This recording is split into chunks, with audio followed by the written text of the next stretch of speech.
And so this is free thinking on the issue of male psychology, I suppose. And there seems to be an issue in the way men see the world and in the way men see themselves. It's as if men can focus and care about any other group of things. So many systems and issues, men can be grouped into caring about those concerns. But an essential issue to be thinking about is men themselves, men as a group. And that is missing. That doesn't seem to happen. Men can care about sport, they can care about any mechanical area, any discipline you can think of,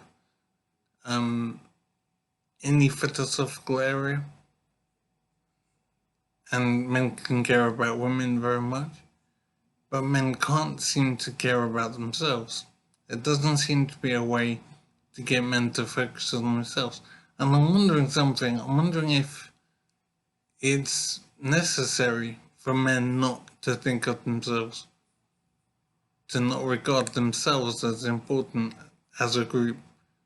Maybe in order to send men out to war, you need them to think in this way, to not have a consciousness of themselves as men.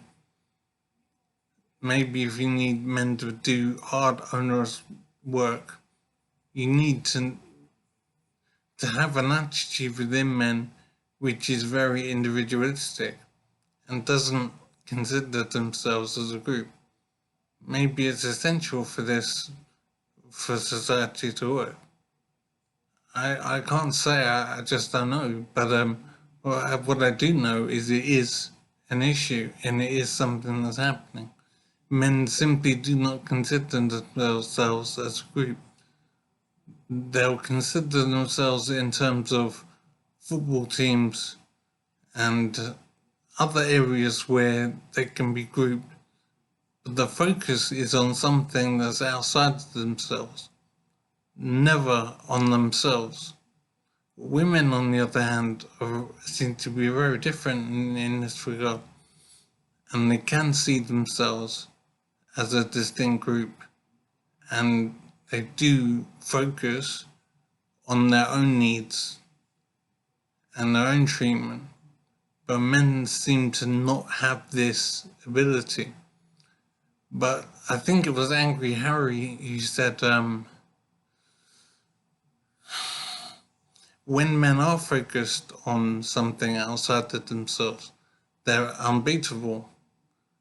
And that seems to be true. If you look at the achievements for men around the world in so many areas of productivity, it's just amazing what men can achieve when they set their mind to it. But their own interests have been disregarded. That men simply do not have a consciousness of themselves. They do not see to their own needs in a way that makes sense. And I don't know if this is sustainable, and I also don't know if this is necessary. Is it necessary for society to function properly for men to think less of themselves or to not think anything of themselves at all and to not see themselves as a group, to see themselves pretty much only as individuals? But when are organized into teams, like sports teams or a military situation where they're in groups, you can see how the enforcement of discipline seems to be very important. If you look at sports or work or military or any area of life where groups of men seek to achieve something, you can see how discipline serves a very big purpose in that. And a lot of work is expended in forging men, if you like, into operatives, into units, into teams to make it work. And it seems to be essential to have discipline and work hard at making men work together. It seems to be a difficult task to do that because the natural inclination of men is to be individualist and seek only to their own welfare and the welfare of their family in quite close units. Men simply don't seem to see themselves as a group with other men. They see men as competitors and adversaries, and there isn't a sense of teamwork. But when you do get men to organize into teams, then men are unstoppable. When you have football teams, when you have soldiers in units and whatever, men seem to cooperate brilliantly when discipline is applied. So I'm thinking that discipline might be the key somehow to get men to care about themselves and regard themselves as a proper entity.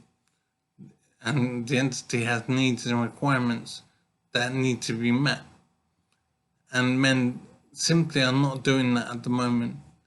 And it's why misandry has been allowed to grow and why it's become such a big problem for men in society today.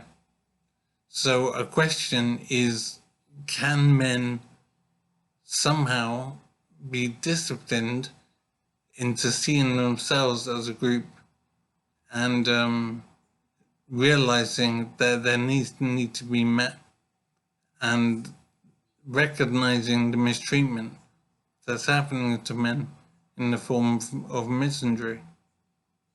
And it's fascinating to wonder if it's possible to achieve this, and also fascinating to wonder what possible method could there be.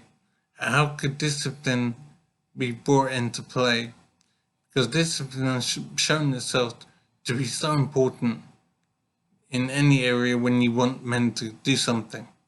In teamwork and business, wherever, discipline seems to be the key.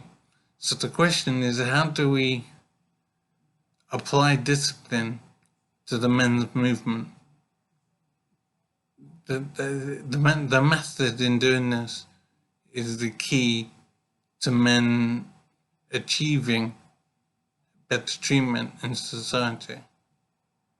So I'm thinking on it now, but obviously I need people to think on this as well.